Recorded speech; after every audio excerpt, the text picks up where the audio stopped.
अब मैं तस्वीरें आपको दिखा रहा हूं जो कि दिल्ली एनसीआर की तस्वीरें हैं। लोगों की मुसीबतों की वजह आज क्या तस्वीरें बनी हैं आपको देखनी चाहिए। आज दिल्ली एनसीआर मानो बंधक बना रहा है। ऐसी तस्वीरें जो आप मेरे सामने और मेरे पीछे देख रहे हैं, दिल्ली एनसीआर नोएडा की सड़कों पर आम घंटों तक लोग सड़कों पर फंसे रहे।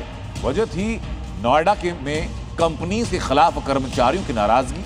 वो अपने हक को लेकर, अपने समान अधिकारों को लेकर, अपनी तनख्वाह को लेकर के प्रदर्शन कर रहे हैं। तो इस प्रदर्शन के बीच में नोएडा, गाजियाबाद, फरीदाबाद और दिल्ली जाने वाले हजारों लाखों लोग मानो सड़कों के बीच में बंधक बन गए, गाड़ियों में घंटों तक फंसे रहे। जिन्हें ऑफिस सुबह पहुंचना था, ऑफिस पहुंचते पहुंचते दोपहर हुई, क्योंकि दिल्ली की तरफ 3 तरफ से जाने वाली सड़कें नोएडा से होकर गुजरती।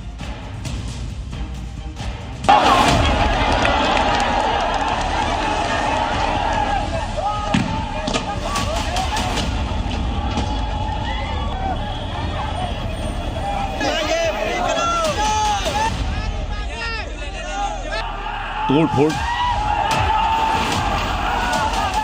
आगजनी,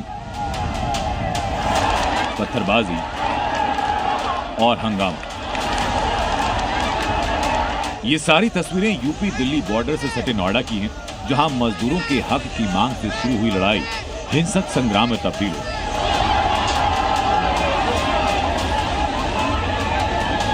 सड़कों पर खड़ी गाड़ियों में आग लगाई, आसपास की इमारतों के शीशे तोड़ दिए गए और तो और पुलिस की गाड़ियां तक पलट दी गई। नतीजा ये कि हाईटेक शहर जंग का मैदान बन गया। एक तरफ पत्थरबाजी थी तो दूसरी तरफ पुलिस आंसू गैस की गोले छोड़ रही थी। तस्वीरें नोएडा के फेज 2 इलाके की, जहां कई कंपनियों के कर्मचारी सैलरी बढ़ाने की मांग को लेकर विरोध प्रदर्शन कर रहे थे। यह प्रदर्शन पिछले 3 दिनों से चल रहा था, लेकिन आज उसने हिंसक रूप ले लिया। कंपनी के पास काम रहता है, कंपनी जब तक रखती है, फिर कंपनी पे काम खत्म हो जाता है, मजदूर को निकाल देती है। हम ये चाहते हैं, कंपनी अगर बंदे को भर्ती करती है तो बंदे को कंपनी से निकाला नहीं जाएगा। बस मैं सरकार से बस यही कहना चाहता हूँ, मुख्यमंत्री योगी आदित्यनाथ से हमारी सैलरी कम से कम 20,000 से 20,000 होनी चाहिए। OT double. बस कितनी मिल रही है अभी हमको मिली 12,123। मैं प्रेसमैन में हूँ रिचा ग्लोबल में, बट मुझे और कुछ नहीं चाहिए। बस 18 से 20,000 की सैलरी की हमारी डिमांड है पब्लिक की, और जब तक हमारी सैलरी नहीं बढ़ेगी हम ऐसे प्रदर्शन करते रहेंगे। उन्होंने बोला आप ये बताइए सरकार क्या बढ़ाई है कि नहीं बढ़ाई है, ये तो हमें नहीं पता, मगर ये लोग बोल रहे हैं कि GM मैनेजर की जो सरकार बढ़ाएगी तभी हम बढ़ाएंगे, नहीं तो नहीं बढ़ाएंगे। कब से आप लोग ये प्रदर्शन कर रहे हैं? हमें हमारा हक कर रहे हैं, 4 दिन से कर रहे हैं। 4 दिन से कंपनी जा रहे हैं, आ रहे हैं, जा रहे हैं, आ रहे हैं। आज GM हाथ उठा दिए, बोले मेरे पास की नहीं है, जो आगे से आएगा। हरियाणा में सैलरी बढ़ गई है, दिल्ली में बढ़ गई, हम लोग की क्यों ना हो रही है। सुबह सुबह हजारों कर्मचारी सड़कों पर उतर आए। शुरुआत नारेबाजी से हुई और फिर देखते देखते कर्मचारियों का गुस्सा हिंसा में तब्दील हुआ।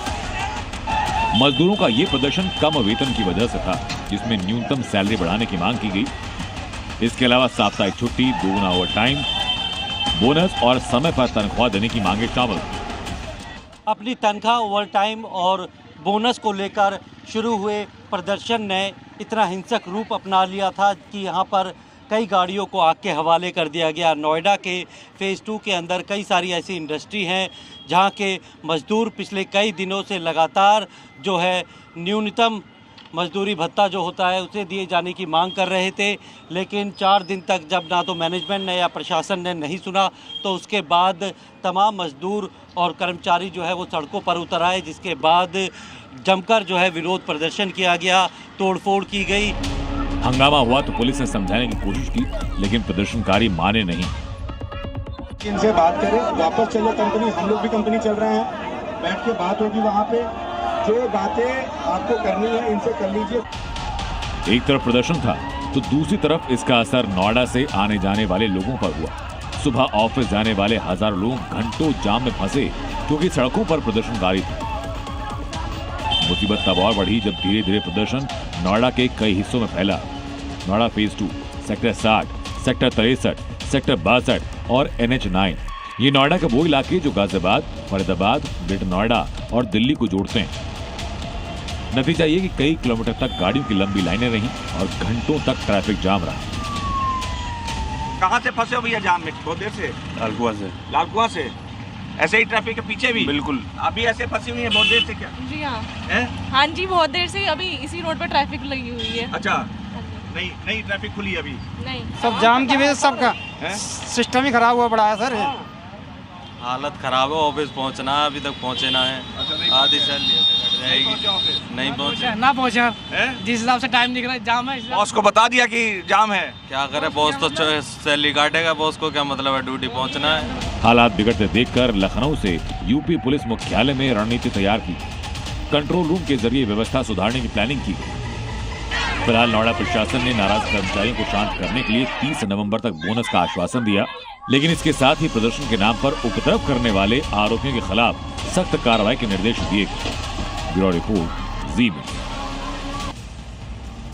ये तस्वीर तो आपने देखी, लेकिन इन तस्वीरों की इस हंगामे की इनसाइड स्टोरी क्या है, ये जानिए जरा।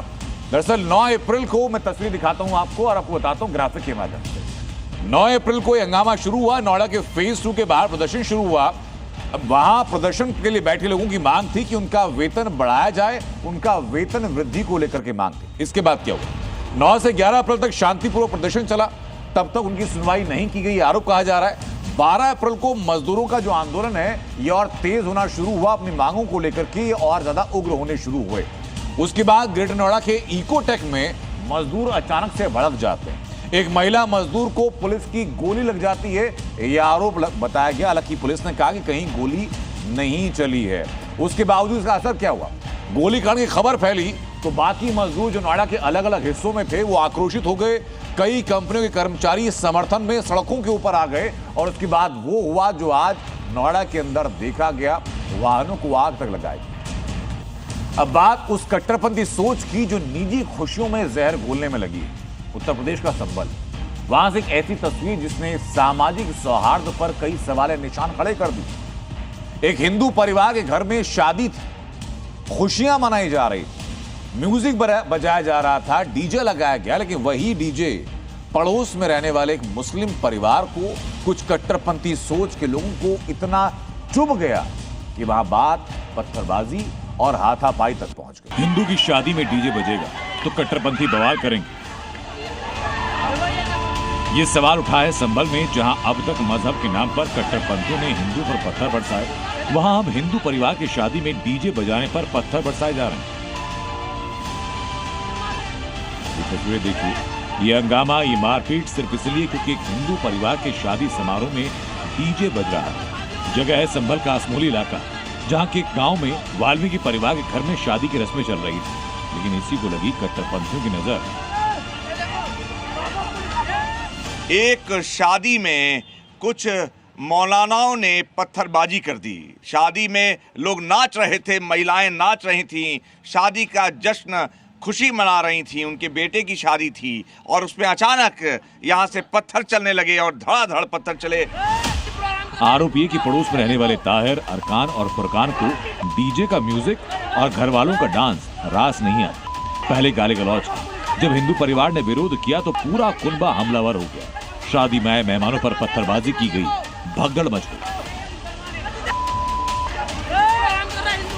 खींच खींच के मारे थे, ले गए यहाँ से खींच के। अच्छा। और फिर वहाँ जाकर नाक कट गई, एक ही नाक फूट गई, सब पीछे को हट गए। अच्छा। अब हम अकेले क्या करते, वो इतने जने।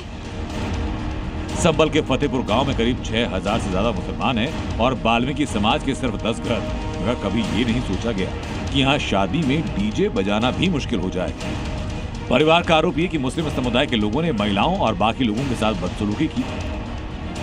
कुछ लड़के डेले मार रहे और वीडियो बना रहे कि देखो हम वीडियो बना रहे हैं, लड़कियों को छेड़ रहे हैं। और सारी हमारी लड़की हैं और बौदी हमारे सब नाच रहे थे यहाँ पे। और मतलब वहाँ से वीडियो बना रहे हैं, सीटी मार रहे थे और डेले मार रहे थे। हालांकि संभल पुलिस ने इस मामले में फौरन एक्शन लिया, आरोपियों के खिलाफ मामला दर्ज किया। ताहिर, अरकान, फुरकान समेत 4 FIR दर्ज की गई, जिसके बाद आरोपी मुस्लिम परिवार के कुछ लोग अपनी गलती के लिए माफी मांग रहे हैं। गलती मान ली, नहीं करेंगे आज से। गलत है सर, हमारा बच्चा चला गया, हमने गलती मान ली, हम गलती मान रहे हैं अपनी। फिलहाल संभल पुलिस माहौल को शांत करने में लगी, लेकिन शादी समारोह के बीच हुई पत्थरबाजी से इलाके में तनाव है और वाल्मीकि समाज में जबरदस्त नाराजगी। संभल से सुनील सिंह, और अनुराग मिश्रा के साथ ब्यूरो रिपोर्ट जी। पहले महाराष्ट्र में कट्टरपंथियों का धर्मांतरण का कॉर्पोरेट सेंटर नजर आया। अब झांसी में कोचिंग सेंटर से धर्मांतरण की ऐसी साजिश नजर आई। ये दोनों उदाहरण सामने आते हैं, फिर जहन में सवाल उठता है कि जिहादी गैंग कहां एक्टिव हैं, क्योंकि झांसी में जो खुलासा हुआ, जो जानकारी सामने आई, वो दिमाग को सन्न करने वाली। पढ़ाई के नाम पर धर्मांतरण का खेल कैसे चलाया जा रहा था और अब कैसे उत्तर प्रदेश सरकार की कार्रवाई के बाद आरोपी सलाखों के पीछे हैं, लेकिन अपने सवाल पीछे छोड़ चुके हैं कि क्या आज की तारीख में बच्चे और लोग कहीं सुरक्षित हैं या नहीं। कोचिंग सेंटर में धर्मांतरण की साजिश रचने वाले कट्टरपंथियों को ये खेल यूपी में महंगा पड़ गया। न ही अकड़ काम आई और न ही उसकी धौंस। इस शख्स का नाम सोहिल अहमद खान है। स्टडी वर्ल्ड क्लासेस यानी झांसी के एक कोचिंग सेंटर में पढ़ाता है। इसकी धमकी और कानून में इसके जानने वालों की हनक तो आपने देख ही लिया। अब जरा ये भी जान लीजिए कि सोहिल पर आरोप क्या है। सोहिल अहमद खान कोचिंग में पढ़ने वाली हिंदू छात्राओं का ब्रेन वॉश करता था। हिंदू धर्म के खिलाफ कोचिंग क्लास के दौरान ही आपत्तिजनक बातें करता था। इतना ही नहीं, वो हिंदू लड़कियों पर धर्म परिवर्तन के लिए दबाव भी बनाता था। ना तो सही से पढ़ा रहे हैं और हिंदू मुस्लिम का ये मतलब धार्मिक विवाद ज़्यादा उठाते हैं क्लासरूम में। ना सही से पढ़ाते हैं और बस यही हिंदू मुस्लिम करते रहते हैं। जब हम क्लास लेते हैं तो भी वो धर्म से रिलेटेड चीजें ज्यादा बोलते हैं कि तुम्हें ऐसा करना चाहिए, तुम्हारा धर्म, तुम्हारे भगवान। लेकिन जब झांसी के कोचिंग सेंटर में पढ़ने वाली छात्राओं ने इसकी शिकायत कोचिंग के डायरेक्टर से की तो सोहिल अहमद खान उन्हें धमकाने लगा। यही नहीं, छात्राओं का कहना है कि सोहिल खान नोट्स देने के बहाने उनका मोबाइल नंबर भी लेता था, फिर देर रात आपत्तिजनक मैसेज किया करता था। बात पढ़ाई से शुरू होती और धीरे धीरे धर्म तक पहुंच जाती। और स्पेशली हम लड़कियों को बोलते हैं कि आप हमारा पर्सनल नंबर ले लो ताकि हम आपको रात के जो भी नोट्स वगैरह हो, और बोलते हैं कि रात को 11:30 बजे के बाद आप हमें पर्सनली मैसेज करिए ताकि हम आपको स्पेशल नोट्स भेजें। जब मामला हद से आगे बढ़ा तो छात्राएं अपने परिजनों के साथ एसएसपी कार्यालय पहुंची। उन्होंने लिखित शिकायत देकर आरोपी के खिलाफ कार्रवाई की मांग की। अपनी शिकायत लिख के एसपी ऑफिस दे। आप हमारे भविष्य को ध्यान में रखें, सही फैसला मतलब सही चीज करें हमारे लिए। लेकिन कोचिंग सेंटर को धर्मांतरण का अड्डा बना रहे सोहिल शायद ये भूल गया था, ये यूपी है और यहाँ जिहादी सोच वालों का इलाज योगी फोर्स करना बखूबी जानती है। धर्मांतरण की बातें सामने आई हैं, हम सरकार के स्तर पर तो कार्रवाई कर रहे हैं, आप भी इसमें थोड़ा सजग होइए। शिकायत के बाद थाने में केस दर्ज किया गया, आरोपी को गिरफ्तार कर जेल भेज दिया गया है। लेकिन सवाल है, आखिर धर्मांतरण के गोरख धंधे में जुटे कट्टरपंथियों का ये गैंग कहां-कहां एक्टिव है, क्योंकि अब न तो कॉर्पोरेट ऑफिस ही सुरक्षित है और न ही कोचिंग सेंटर। ब्यूरो रिपोर्ट, जी मीडिया। अब बात बंगाल की राजनीति की, जिससे उत्तर प्रदेश के मुख्यमंत्री योगी की एंट्री ने और ज्यादा दिलचस्प और आक्रामक बना दिया। एक तरफ ममता बनर्जी की पार्टी अल्पसंख्यक कार्ड खेल रही है तो योगी आदित्यनाथ हिंदुत्व के एजेंडे को धार दे रहे हैं। सवाल है कि इस टकराव में किसका दांव भारी पड़ेगा। क्या बंगाल में फिर से योगी फैक्टर चलने वाला है? और सवाल ये भी कि कठमुल्ले वाले बयान पर मुस्लिम मोहल्ला बंगाल में क्या बोल रहा है, दिखाते हैं रिपोर्ट।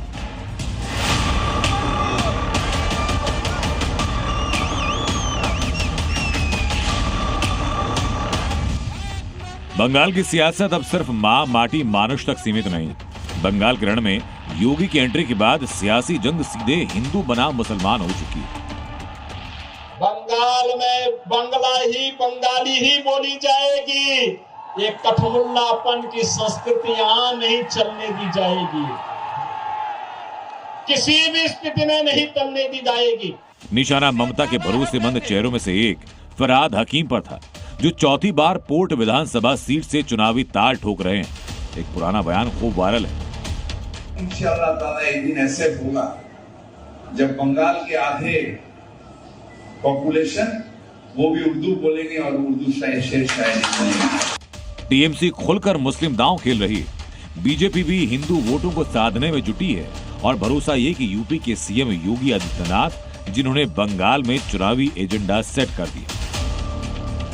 इनके देशद्रोही मंसूबों को पूरा नहीं होने देंगे, अन्नदाता किसानों के साथ अन्याय नहीं होने देंगे, किसी प्रकार की अराजकता को नहीं चलने देंगे। बहनों और भाइयों, ममता दीदी को राम नाम से नफरत है। रामनवमी की शोभा यात्रा नहीं निकलने देती है, नहीं निकलने देती है। दुर्गा पूजा में व्यवधान पैदा करती है। योगी के निशाने पर ममता है, टारगेट हिंदू वोटर। लेकिन बंगाल चुनाव में योगी के कठमुल्ला वाले बयान को लेकर बंगाल के मुस्लिम मोहल्लों में क्या हलचल है, अब जरा ये देखिए।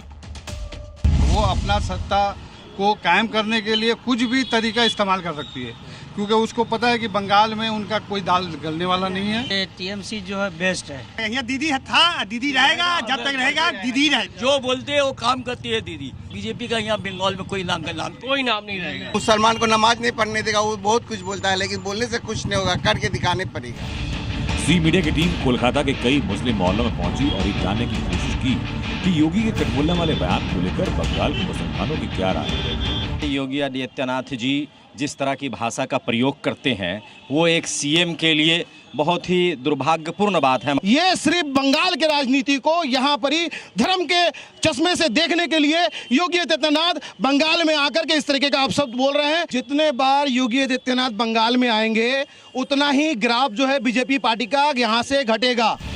बंगाल के मुसलमान योगी के बयान से भड़के हैं। बंगाल में योगी के चुनाव प्रचार का ट्रैक रिकॉर्ड कुछ और कह रहा है। दरअसल 2021 के बंगाल विधानसभा चुनाव में यूपी के सीएम ने कई सीटों पर ताबड़तोड़ रैलियां की। उन सीटों पर नतीजे क्या रहे, उनकी तस्वीर देखिए। पुरुलिया में योगी की रैली का असर दिखा। इसी सीट पर बीजेपी जीती और टीएमसी दूसरे नंबर पर रही। योगी का यही मैजिक बांकुड़ा, जलपाईगुड़ी, हुगली में भी नतीजा वही रहा, यानी बीजेपी जीती और टीएमसी दूसरे नंबर पर। योगी ने साल 2021 के चुनाव के दौरान दक्षिण 24 परगना और मेदिनीपुर में रैली की। हालांकि 2 सीटों पर जीती तो टीएमसी, लेकिन बीजेपी ने दोनों सीटों पर कड़ी टक्कर दी। यानी योगी ने 6 विधानसभा सीटों का प्रचार किया, 4 पर जीत हुई। मतलब योगी का स्ट्राइक रेट बंगाल में 66.7%। अब एक बार फिर योगी बंगाल के मैदान में है और मुस्लिम तुष्टिकरण पर निशाना साधते हुए हिंदुओं को एकजुट करने की कोशिश में है। देखना होगा कि इस बार बीजेपी का प्रदर्शन कैसा रहता है और योगी फैक्टर बंगाल में क्या असर दिखाता है। ये रिपोर्ट जी मीडिया। अब वक्त है बंगाल चुनाव पर जी न्यूज के खास शो चुनावी दूरबीन का। आज जी न्यूज की चुनावी दूरबीन पहुंची है पश्चिम बंगाल के पोर्ट विधानसभा, जहां टीएमसी और बीजेपी के बीच कड़ा मुकाबला। इस बार भी पोर्ट की लड़ाई में ममता बनर्जी ने फरहाद हाकिम पर दांव लगाया, तो उनको टक्कर देने के लिए बीजेपी ने राकेश सिंह को टिकट दिया। लेकिन पोर्ट विधानसभा सीट पर जीत को लेकर हाकिम आश्वस्त नहीं। राकेश सिंह ने चुनावी मैदान में उतरकर इस जंग को मजेदार बनाया।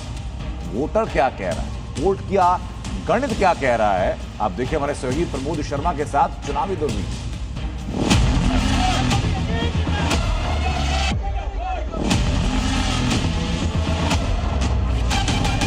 बाबू मोशाई, बेटा बांग्ला, ममता राज, ममता राज, ममता राज।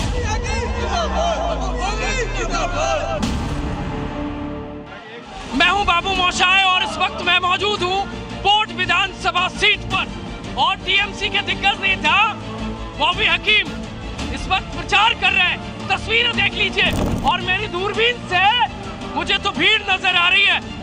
हकीम साहब, मेरा नाम बॉबी है, मेरा नाम है, आप जानते हैं ये गेटअप कैसा है? आपका नाम बॉबी हकीम है, मेरा नाम बाबू मोशाय है। बाबू मोशाय, बेटा बांग्ला। ये दूरबीन बड़े काम की है, इसमें देखिए और बताइए क्या दिख रहा है? ममता दी दिख रहा है। और शिवेंदु दूर दूर तक नहीं दिख रहा है। कहाँ चला गया? खो गया है। दिल्ली में जाके मोदी जी का वो गोदी में बैठा हुआ है। एक और रुकिए, एक और बीजेपी कह रही है हम रामराज ला रहे हैं, बीजेपी कह रही रामराज ला रहे हैं। आपको क्या नजर आ रहा है? ममता राज, ममता राज, ममता राज। राज कोई घृणा का राज नहीं, कोई तरार का राज नहीं, कोई भ्रष्टाचार का राज नहीं, कोई विदेश में पैसा भेजने का राज नहीं। ये जो राकेश आए हैं, ये राकेश से कोई दिक्कत हो रही है? कौन राकेश कौन है? दिख नहीं रहा आपको? राकेश सिंह बीजेपी के कैंडिडेट। हमें मालूम नहीं कौन क्या कैंडिडेट है, हम जानते हैं हम है यार आवाम है।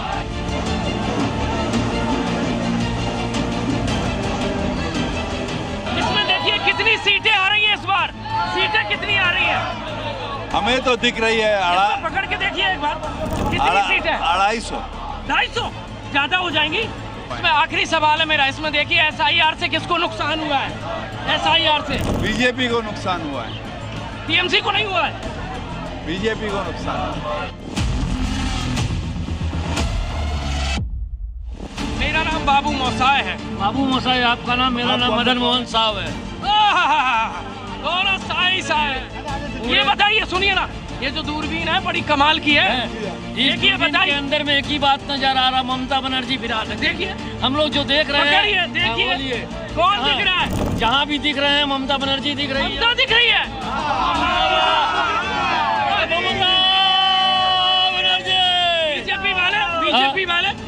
बीजेपी वाले कहाँ दिख रहे हैं?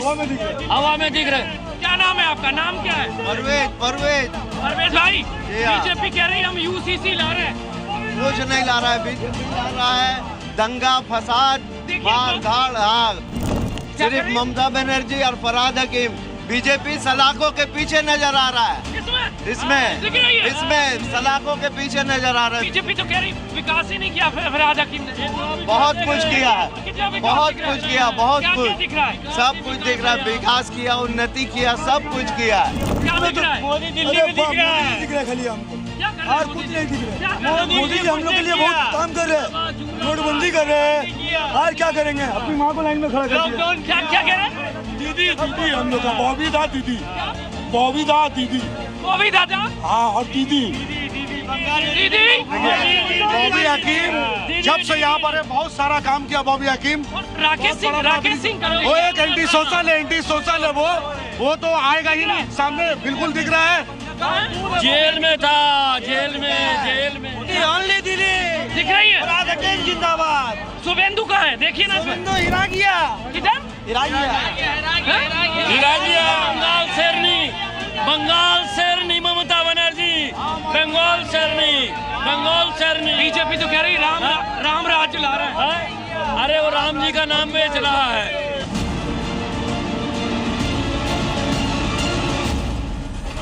ये दूरबीन पकड़िए, ये बहुत मजेदार है। देखना है? देखिए जनता के दिल में किसका दबदबा है? राकेश सिंह का दबदबा दिख रहा है। और फिराद का? फिराद को तो दिख रहा है कि ये पैसा लेते हुए तौलिया में पैसा लपेट रहे हैं नाता का। ये तो लग रहा है कि ये तो पूरा पोर्ट को लूट ला रहा है। 4 तारीख के बाद कौन दिख रहा है? 4 तारीख के बाद तो राकेश सिंह। अरे बाबा कितना माला पहने हुए हैं। दिख रहा है? हाँ, ये देखिए, दिखा दीजिए। देखिए। महिलाओं से पूछूं इन्हें क्या दिख रहा है? क्या नाम है आपका? होशना। ये बताइए, यहाँ तो बहुत मुसलमान है पोर्ट पे। हाँ। फिराद की साइड है कि राकेश सिंह की? राकेश सिंह की। क्यों? राकेश सिंह फिराद बुरा मान जाएगा? हाँ। फिराद बुरा मान जाएगा? ना, नहीं मानेगा। हमारी इच्छा। पकड़िए, बताइए मुसलमान क्या कह रहे हैं, उनके दिल में क्या चल रहा है, क्या दिख रहा है? राकेश सिंह। फिराद में आपको सुरक्षित लगता है या नहीं लगता? बंगाल तो सुरक्षित नहीं है। देखिए क्यों नहीं है? क्योंकि दीदी इतना 10 लाख रुपया एक लेडीज का रेप केस का 10 लाख कर दिया। रेट 10 लाख? हाँ, रेट बांध दी है। आपको कैसे पता? अरे ये तो सब जगह मालूम है, सबको मालूम है। जो रेट बांध दी है, आपके घर के बच्चियों को रेप करेगी और आपको वो बोली लगा देगी 10 लाख दे रहे हैं आपके माँ बाप को शांत हो जाने के लिए। आरजीकर मेडिकल कॉलेज की जो घटना, उसके बाद नाराज है कि पहले से ही ममता से दिल भर गया? भैया नाराज है और उसके बाद और ज्यादा नाराज है। किसकी है बिल्डिंग है बताइए? अनलीगल बिल्डिंग जितने सारे हैं, इसका विकास हुआ है क्योंकि unlegal Fayaz Khan unlegal building का परमिशन देता है। यानी पोर्ट में जो फिराद चाहेगा वही होता है? जी नहीं, वो चाहेगा अब नहीं मिलेगा उसको। पोर्ट में मेयर फिराद हकीम का काम है काउंसलर लोगों से बिल्डिंग बनवाते हैं अनऑथराइज, खुद तोड़वाते हैं और पैसा लेकर के पुलिस को लेकर के बनवाते हैं या खुद तोड़वाते हैं। आंखों में आंसू क्यों आ रहे हैं? आंसू नहीं है भैया, तो खुश हो रही है? खुशी के आंसू है। क्यों?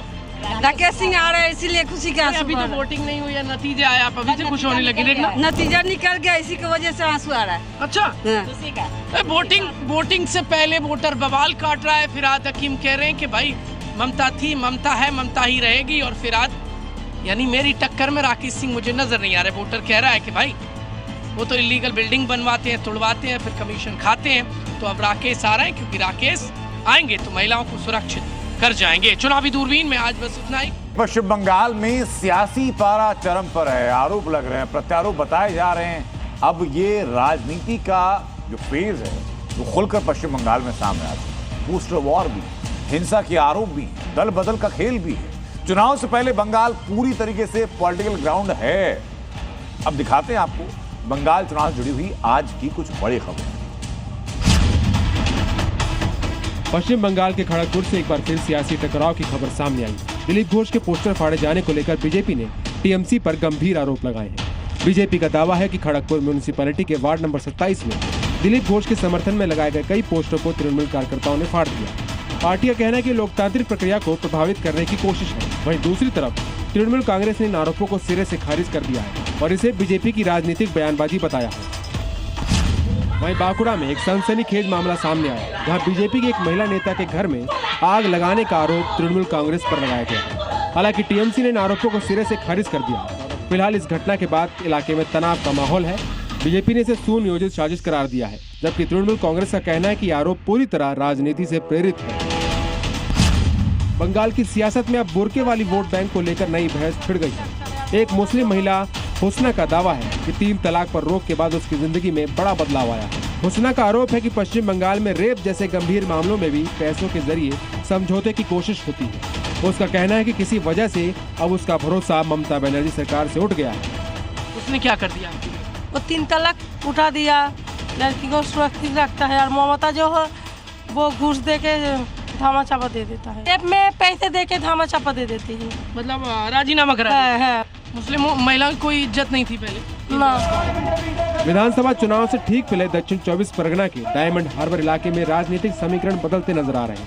कई बीजेपी नेता और कार्यकर्ताओं ने पार्टी छोड़कर टीएमसी का दामन थाम लिया। पार्टी छोड़ने वालों का आरोप है कि संगठन स्तर पर कोई ठोस काम नहीं हुआ और आम जनता के लिए जमीनी पहल की कमी रही। इस नाराजगी के चलते करीब 100 परिवारों ने बीजेपी छोड़कर एक बार फिर टीएमसी में वापसी की। कोलकाता में एक अनोखा प्रचार सामने आया है, जिसने सियासी गलियारों में चर्चा तेज कर दी है। जाने माने कार्डियोलॉजिस्ट पीके हाजरा ने बीजेपी के समर्थन में अलग अंदाज अपनाया है। डॉक्टर हाजरा ने सोशल मीडिया पर एक पोस्ट शेयर कर घोषणा की है कि जो भी मरीज उनके क्लिनिक पर आकर जय श्री राम बोलेगा उसे विशेष छूट दी जाएगी। उन्होंने ये भी कहा कि अगर बीजेपी पश्चिम बंगाल में सरकार बनाती है तो वो मरीजों से विजिटिंग फीस नहीं लेंगे और रोजाना ज्यादा मरीजों को देखेंगे। ब्यूरो रिपोर्ट, जी मीडिया। और बात अमेरिका इराक के जंगी मोर्चे की, जहां से 1 घंटे के बाद, सिर्फ 1 घंटे के बाद अमेरिका सबसे बड़ा एक्शन शुरू करने वाला। पूरी दुनिया की नजर उसी पर है। पहली बार अमेरिका समंदर में ईरान की नाकेबंदी करने जा रहा है। स्ट्रेट ऑफ हॉर्मुज पर ईरान ने ऐसा कब्जा जमाया जिसके बाद ट्रंप को इस्लामाबाद में बातचीत की टेबल पर आना पड़ा। बातचीत कामयाब नहीं रही तो वहीं से एक नया ट्रिगर पॉइंट बन गया इस वॉर का और दुनिया के लिए खड़ी हुई एक नई चुनौती। ट्रंप का हॉर्मुज प्लान, 1 घंटे बाद नया तूफान, अमेरिका का एक एक्शन, पूरी दुनिया के लिए टेंशन। 1 घंटे बाद अमेरिका और ईरान का सीज़फायर टूटने वाला है। क्या ईरानी सेना अमेरिका के जहाज उड़ाने वाली है? ईरान के पास समंदर में ऐसी तबाही होने वाली है जिसका कोई अंदाजा किसी को नहीं।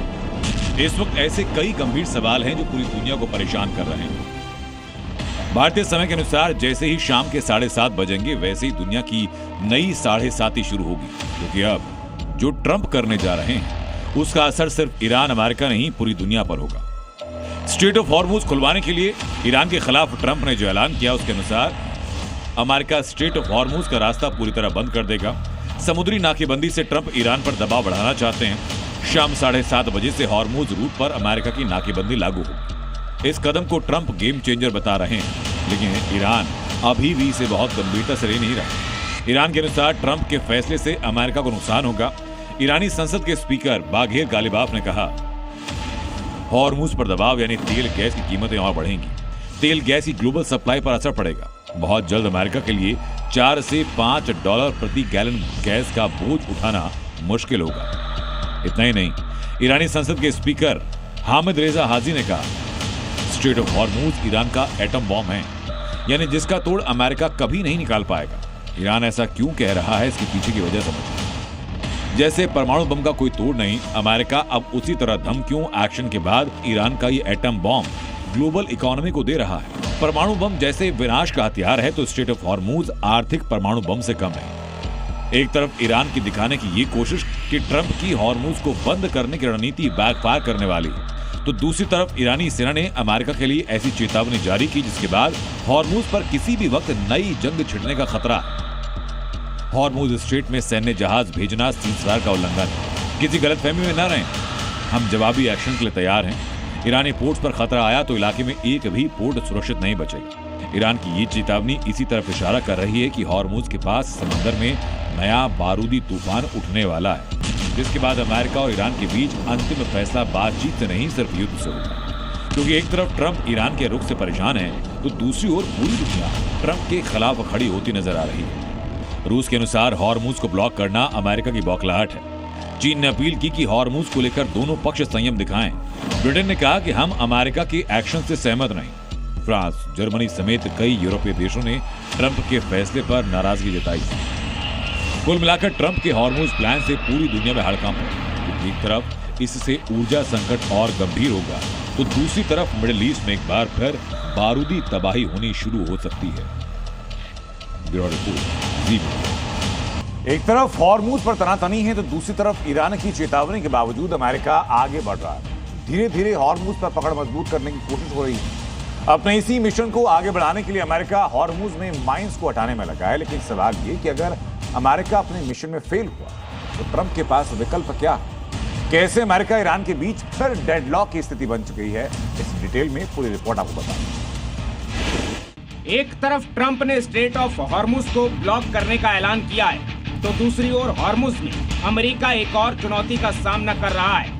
वो है समंदर में ईरान की विस्फोटक तैयारी। जहां ईरान ने अभी कुछ गिनती की माइंस ही बिछा रखी हैं। ईरान ने लोकेशन भूलने की बात कही और अपने हाथ खड़े कर दिए।